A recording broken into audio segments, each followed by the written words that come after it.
इस देश के लोगों की उंगली पकड़कर आजादी दिलाने वाला महात्मा गांधी, मोहनदास करमचंद गांधी अगर झोपड़ी में रहकर आजादी दिला देता है, तो आजादी के बाद के नेता झोपड़ियों में क्यों नहीं रह सकते? क्यों इतना खर्चा होना चाहिए उनके ऊपर? और हमारा यह कहना है कि हमारे बच्चे अगर म्युनिसिपैलिटी के स्कूलों में पढ़ सकते हैं, तो नेताओं के बच्चे क्यों नहीं पढ़ने चाहिए म्युनिसिपैलिटी के स्कूलों में? उनके बच्चे अमेरिका और यूरोप में क्यों जाने चाहिए?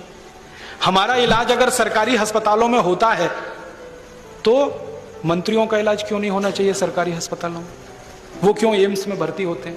उनके कोई विशेष अधिकार हैं? इसलिए ना हम तो विशेष अधिकार खत्म करना चाहते हैं। आप दुनिया के तमाम देशों में जाओ, फ्रांस में जाओ, जर्मनी में जाओ, डेनमार्क में, स्वीडन में, कहीं भी चले जाओ, शाम को 5 बजे के बाद उस देश के राष्ट्रपति आपको सब्जी खरीदते हुए, अपना थैला लटकाते हुए दुकानों में दिखाई दे जाएंगे। राष्ट्रपति और प्रधानमंत्री। भारत में क्यों नहीं हो सकता? साधारण आदमी की तरह जिंदगी क्यों नहीं बिता सकते? उनको जेड सिक्योरिटी क्यों चाहिए? वो कहते हैं जी इनको मरने का डर है। तो मरने का डर है तो राजनीति में क्यों आए? घर में बैठो।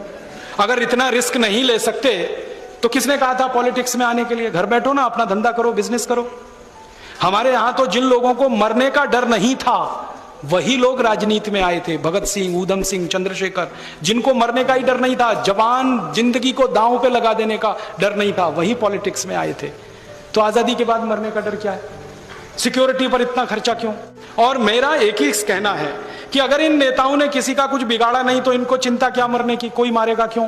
और अगर इन्होंने बिगाड़ा ही बिगाड़ा है, तो इनको क्यों नहीं मार देना चाहिए? क्यों जिंदा रखना?